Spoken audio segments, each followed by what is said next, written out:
Like right here? Yeah. Okay.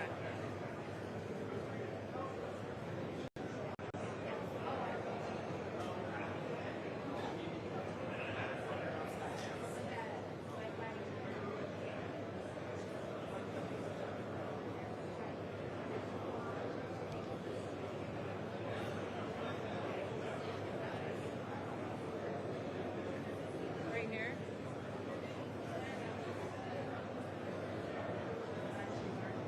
And then right here?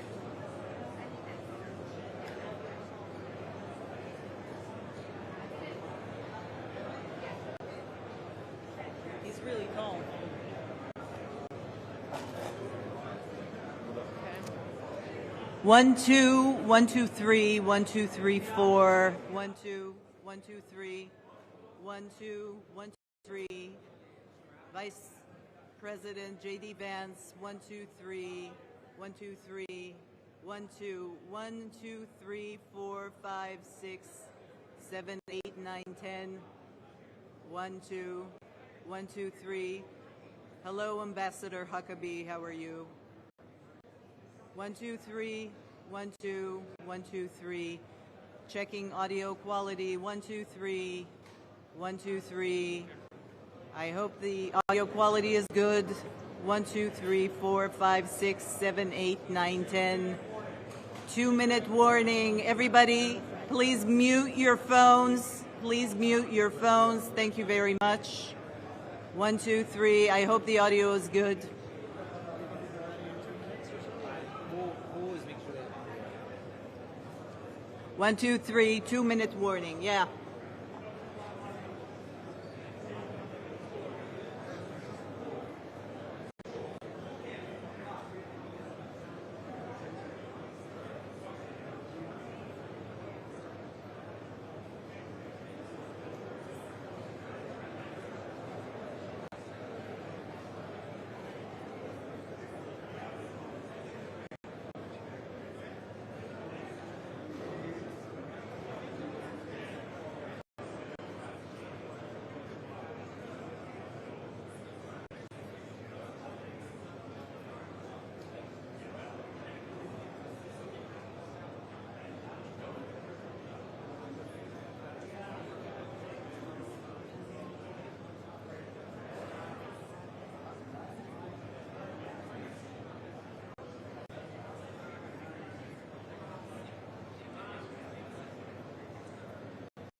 All right, well, good afternoon, everybody. It's great to have you. Look, I think that we are 1 week into President Trump's historic peace plan in the Middle East, and things are going, frankly, better than I expected that they were. This is a very, very tough situation. You have two peoples, two enemies who fought a very tough conflict against each other. You have a terrorist organization on one hand that murdered a lot of innocent people. You've got an Israeli army that was defending itself on the other, that has learned a lot over the past couple of years. And then, of course, you have an innocent civilian population in Gaza that's caught in the middle.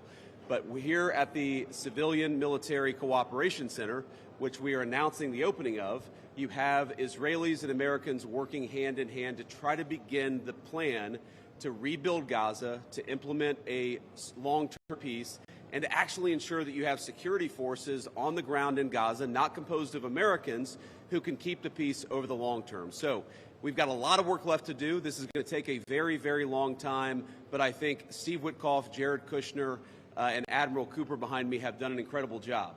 I want to say just a couple of quick things, and then I want to turn it over to Steve Witkoff. Number one, the Israeli government has been remarkably helpful in this. I want to thank them, thank our Israeli partners, and all the folks, particularly who are working hand in hand with their American friends here at the CMCC. And number two, I want to say that there is this weird attitude I've sensed in the American media and the Western media where there's almost this desire to root for failure, that every time something bad happens, that every time that there's an act of violence, there's this inclination to say, oh, this is the end of the ceasefire, this is the end of the peace plan. It's not the end. It is, in fact, exactly how this is going to have to happen when you have people who hate each other, who have been fighting against each other for a very long time. We are doing very well. We are in a very good place. We're going to have to keep working on it, but I think we have the team to do exactly that. So with all thanks to our partners, both in Israel but all across the Gulf Arab states, Indonesia, the Turks, we are doing an amazing thing here, and I'm particularly proud of the American troops working at the command center who are coordinating this effort and making it possible. So with that, I want to thank Ambassador Steve Witkoff and turn it over to him to say a few things, and after everybody's said a few words, we'll take some questions. Thank you, guys. Steve? Well, thank you very much, Mr. Vice President. We're really proud of what's happened here. It's an amazing effort. It's a great coordination between our partners. We have a great team. Signing this deal up was a challenge in and of itself, but the implementation, that's where it really is going to be the most important. And I think we are exceeding where we thought we would be at this time. I think the Vice President has come out here. He sees that. The Secretary of State will be out here. I can't tell you what a privilege it is to work with the team that we have, with Jared, who's extraordinary, the President, of course, and the Vice President, and Admiral Cooper. I would also say this. We're learning so much here. This CMCC that we're setting up now, this is going to be used in other conflicts as we figure out all the intricacies of how to modulate a peace deal, go from war to peace. Lastly, in closing, I want to speak about the morning that me and Jared had. We met with 10 hostages and their families, and it was really an emotional moment. And I felt blessed to be in that room. Lots of tears, lots of people really, really grateful to President Trump for getting their children home, and you, of course, Mr. Vice President. And I want to observe that I didn't see any victims in that room. I saw strong people who have come out under very difficult circumstances. Their families are reunited, and they are so grateful. And it was just my privilege as an American to be there. Thank you. Great, thank you. Jared? Thank you. Thank you, Mr. Vice President. Thank you, Steve. First of all, we really appreciate your visit here. It's given a great boost of energy to everyone here, and your support through this whole effort has been really tremendous. What you see here today is really the opening of the CMCC. This has been something that's been envisioned by CENTCOM. Admiral Cooper will speak about that in a bit. But we always knew that the deal that we were working on would kind of have two phases to it. The first phase was obviously getting the live hostages out. We're currently making progress on the hostages, the bodies that are still there. I think almost half are out now, and we had very good meetings with the Israelis. I know the Vice President's here to put a lot of effort into that today to hopefully make sure we can complete that mission in phase two. At the same time, the humanitarian aid, there's actually been surprisingly strong coordination between the United Nations and Israel, which is something that we've been able to help synthesize, get each other to air their concerns and to find out how we can do it better so that the aid reaches the people in Gaza and doesn't go into the wrong hands there. Finally, I'll say that there has already been a lot of efforts over the last years by really concerned people to think about what happens next in Gaza. And there's a lot of great things happening here. More will be released in the coming days. But the most important thing here is to figure out how you really get a good deconfliction coordination center. This really has been a startup. There's been a lot that's been done. It's amazing to think it's only been a week. But I actually, with the pace of work and the commitment of everybody, I think in a week from now you'll see even more progress. I want to echo what the Vice President said about how a lot of people are getting a little hysterical about different incursions one way or the other, but what we are seeing is that things are going in accordance. Both sides are transitioning from 2 years of very intense warfare to now a peacetime posture, and really thanks to Admiral Cooper, CENTCOM, and the CMCC to try to build that deconfliction mechanism in order to make sure that we can get to a proper de-escalation. We have some flags that we put up here. This is not fully representative of the countries that are here. It's happening very rapidly. The people are agreeing to come on board, agreeing to help. People really want to be a part of this, and it's just happening very, very quickly. So we'll try to continue to give the updates as it progresses. But really just thank you to the entire team here who's made all this possible. It's been a lot of sleepless nights, around-the-clock effort, and it's really been great coordination because everyone believes that it is possible to create something better in Gaza, and we have to believe it, we have to work hard for it, and if we all work hard to do that, then I do believe a great outcome is possible. Well, Mr. Vice President, thank you for joining us here today at the CMCC. Consistent with our Commander-in-Chief's direction, this facility will be the hub for the delivery of everything that goes into Gaza as we look to the future, delivering on the Commander-in-Chief's commitments. 200 of America's sons and daughters who wear the cloth of the nation have stepped up and are serving here. I just couldn't be prouder, and I know that you are as well. Thank you so much. Great. Thanks, Admiral. And gentlemen, we'll take a few questions now. Sir. I wanted to ask about the Turkish role. It's very concerning for Israelis. Turkey obviously has been a supporter of Hamas. What role will they have, and will they have troops that will be on the ground here or in the Gaza Strip? Thank you. Well, I think, first of all, what troops are on the ground in Israel is going to be a question the Israelis have to agree to, and I'm sure that Prime Minister Netanyahu will have opinions about that, but we think everybody has a role to play here. Some of that's going to be financial, some of that's going to be in reconstruction, some of that's just in communication with the various parties to ensure that this deconfliction process actually works and is implemented. We're not going to force anything on our Israeli friends when it comes to foreign troops on their soil, but we do think that there's a constructive role for the Turks to play, and frankly, they've already played a very constructive role. We're very grateful for that. And you asked, they've supported Hamas in the past. No one who is a party to this conflict can look in the past and not point at something that they don't like or that they disagree with. Everybody who's been involved in this conflict can point at one other person. One of these flags can point at another flag and say, we hate that person for various reasons. The way that we're going to get to peace is to focus on the future, which is what the President of the United States has asked us to do. And we think everybody here is very willing to do that and is very eager to engage in that effort. Ma'am. Yes, Minister. The ceasefire deal took months to negotiate. What do you think the likelihood is that it will last long term? If you had to put a number on it, a percentage. Well, Jared's the investor here. I'm not going to give you a percentage, but look, what we've seen the past week gives me great optimism the ceasefire is going to hold. And if we get from where we were a week ago to a long-term, durable peace between Israel and Gaza, there are going to be hills and valleys. There are going to be moments where it looks like things aren't going particularly well. But given that, and given the history of conflict, I think that everybody should be proud of where we are today. It's going to require constant effort. It's going to require constant monitoring and supervision. That's part of the reason that Admiral Cooper and his team is here, is to mediate these disputes, to mediate these disagreements as they come up. But look, right now, I feel very optimistic. Can I say with 100% certainty that it's going to work? No. But you don't do difficult things by only doing what's 100% certain. You do difficult things by trying, and that's what the President of the United States has asked us to do. Sir. Mr. Vice President. Suleiman Masoud from Cannes. First of all, thank you for brokering the ceasefire deal. Two questions for you. Hamas was supposed to bring back all the hostages within 72 hours. There are still deceased hostages that are still in Gaza. Will you put a deadline for Hamas to bring back all these hostages? And second thing, President Trump tweeted about this today, Hamas killing their own people in Gaza, Palestinians who worked for Israel. What is your warning to Hamas about that? Yeah, so Steve, I'm going to ask you to follow up here, but let me say just a couple of words about the deceased hostages. I mean, one of the stations that I met with, one of the groups that's working on this that I met with earlier, they actually have a photo of the 15 deceased hostages who are still in Gaza. It is a focus of everybody here to get those bodies back home to their families so that they can have a proper burial.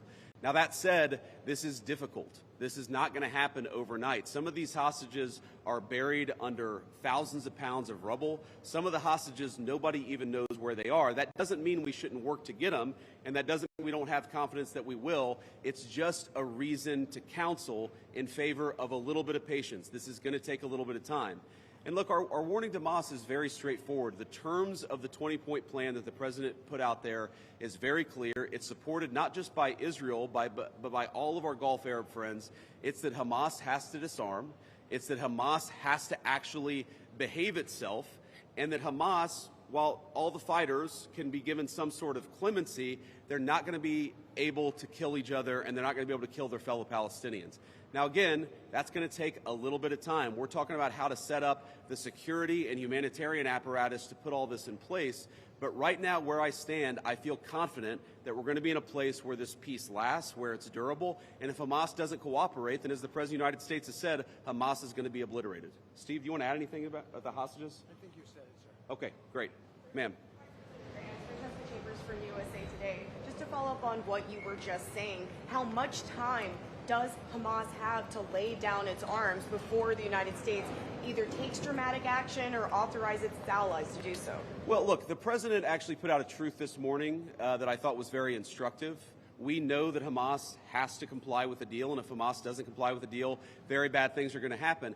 But I'm not going to do what the President of the United States has thus far refused to do, which is put an explicit deadline on it, because a lot of this stuff is difficult.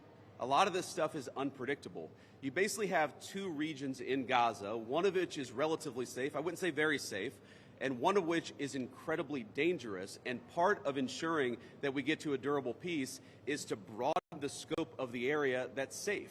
And the International Security Force is a big part of that. We don't yet have the International Security Force set up. That's something we're working towards. We have a number of volunteers who want to participate in that International Security Force. So my point is, I don't think it's actually advisable for us to say this has to be done in a week, because a lot of this work is very hard. It's never been done before, and in order for us to give it a chance to succeed, we've got to be a little bit flexible. I think what you're seeing from our Gulf Arab friends, certainly from our Israeli friends, is a certain amount of impatience with Hamas, but we're going to keep on working at this process, and we're going to keep on trying to bring the deceased hostages home, but also make sure that all Gazans are able to live in a prosperous and safe place. Yes? So the White House indicated that actually there is a plan to start rebuilding Gaza, the parts of Gaza which is still under Israeli control. Is it so indeed? And can you tell us a little bit about this plan? How is it going to work? Yeah, Jared, you want to say a few words about that? Okay. So, first of all, no reconstruction aid, no reconstruction funds will be going into areas that Hamas still controls. And as far as the demilitarization goes, once the ISF is up, there needs to be a security force that they can feel safe from, that in order for it to be the transition to be complete. So that needs to happen. There are considerations being happening now in the area that the IDF controls, as long as that can be secured to start the construction as a new Gaza, in order to give the Palestinians living in Gaza a place to go, a place to get jobs, a place to live. So that's one of the many things being considered. Right now, again, there's been several work streams that have occurred over the last years. Those are all being synthesized and updated here at the center, and then they'll go before President Trump and the Board of Peace to get recommendations on what to build, how to phase it, but that's definitely something now that's being very strongly considered. Great. Sir? Thank you so much, sir. Thank you for your Oh, sorry. Why don't we do the guy in the back, and then we'll do you in the blue jacket. Thank you. so much. Go ahead. Mr. Vice President. Could you speak up for me? Yeah, I will try. So thank you so much, Mr. Vice President. And my question is, from the level of cooperation that you just saw today here in this place, how you see the, let's say, future of normalization in Israel in the region, if you see like a cooperation, growing cooperation between Israel and other Gulf states that we don't see from the outside? Yeah, well, you know, I think Steve put it best, which is that this model, I think, could serve for a foundation for normalization, not just in the Middle East, but across the world. Because what we're taking, again, is a long-term, protracted conflict of two enemies who really don't like each other, and we're actually creating a model that can lead towards sustainable peace. Now, we know that a lot of our Gulf Arab friends would like to have normalized relations with Israel. We know that getting this peace on a sustainable pathway is sort of the critical first step of that. But look, I feel very optimistic about where we are. Knock on wood, you never know how this stuff is going to go. But given what I've seen, given the incredible talent and effort that's going in to the reconstruction of Gaza, to the long-term security of the Gazans in that territory, I feel very good about where we are. And again, if we get this right, I really do think it's going to be a domino that leads to a lot of further peace all across the region. Sir. Vice President Vance, if I may ask, firstly, a quick one is, did you come here because you thought Israel massively overreacted to the killing of its two soldiers? And secondly, following the reaction to this plan, do you now believe it is feasible to have a governance structure for Gaza that does not include strong Palestinian voices? Well, so on the first question, no. My visit had nothing to do with events of the past 48 hours. We had actually tried to plan this visit, frankly, months ago, and now we thought this would be a good time to do it. It ended up working out. As you know, sometimes calendars are difficult, especially when you're the Vice President of the United States. But I wanted to come. I wanted to check in on things. I wanted to, talk to the troops who are working very hard to coordinate this massive relief effort. And I wanted to just see how things were going and put some eyes on it so I could call the President of the United States and actually, it's one thing to read about it. It's one thing to talk with Jared and Steve on the phone about what's going on the ground. It's another thing to actually shake somebody's hand, to look them in the eye, and to understand what are the challenges, what are the things they need from me. I mean, I heard from relatively junior troops very simple things that would make their lives easier that I'm going to take back to Washington and hopefully help them with. That's why you do a visit like this, not because of anything that's happening on the ground. On your question about what is the ultimate, authority in Gaza look like, I don't know the answer to that question. And I think what's so cool, what's so amazing about what these guys have done is that we're creating a governance structure that is very flexible to what happens on the ground in the future. We need to reconstitute Gaza. We need to reconstruct Gaza. We need to make sure that both the Palestinians living in Gaza, but also the Israelis, are able to live in some measure of security and stability. We're doing all those things simultaneously. And then I think once we've got to a point where both the Gazans and our Israeli friends can have some measure of security, then we'll worry about what the long-term governance of Gaza is. Let's focus on security, rebuilding, giving people some food and medicine. If we get to the point where we're arguing exactly what the governance structure in Gaza is long-term, then we should pat ourselves on the back. That's a very good problem to have, but I won't anticipate that problem before we actually have it. I'll take a couple more and then we'll get moving. Ma'am. You should speak up. Renata Brito with the Associated Thank Press. you. Could you give a bit more details about the International Security Force? Which countries are going to be part of this? Are these troops in Gaza? And also about the disarmament plan or decommission plan. Are there incentives for Hamas to do that in a timely fashion? Any details? The incentives are that unless Hamas disarms in accordance with the agreement, very bad things are going to happen, right? And also the incentive is that if they disarm, there is a better future for everybody on the other side of it. But in terms of the International Security Force, Steve and Jared, Admiral Cooper, are working on that very issue right now. Remember, this peace deal was struck under the president's leadership literally a week ago. The hostages were returned, 6 days ago, 5 days ago? So we're in the phase now where we're actually starting to conceptualize what that international security force would look like.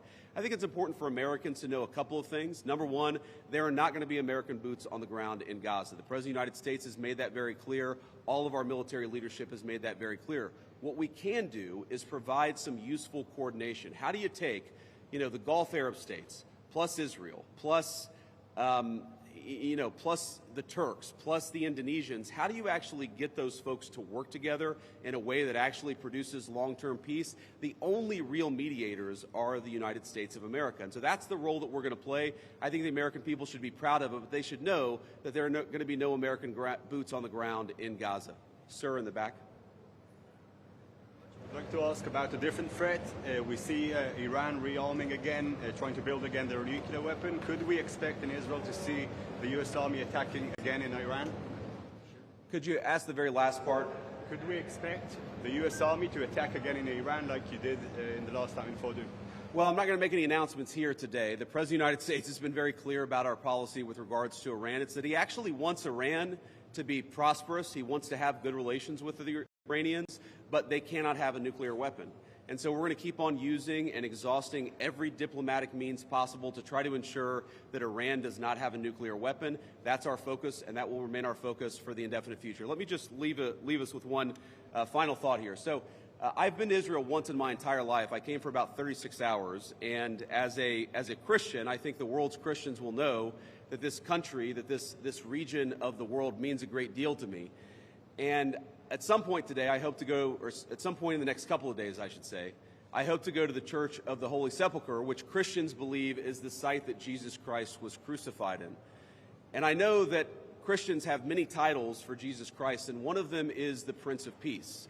And I'd ask all people of faith, in particular my fellow Christians, to pray that the Prince of Peace can continue to work a miracle in this region of the world. I think that we have made incredible strides over the past week. We're going to have to make a lot more, but I think with your prayers, with God's providence, and with a very good team behind me, I think we're going to get it done. Thank you all. Take care.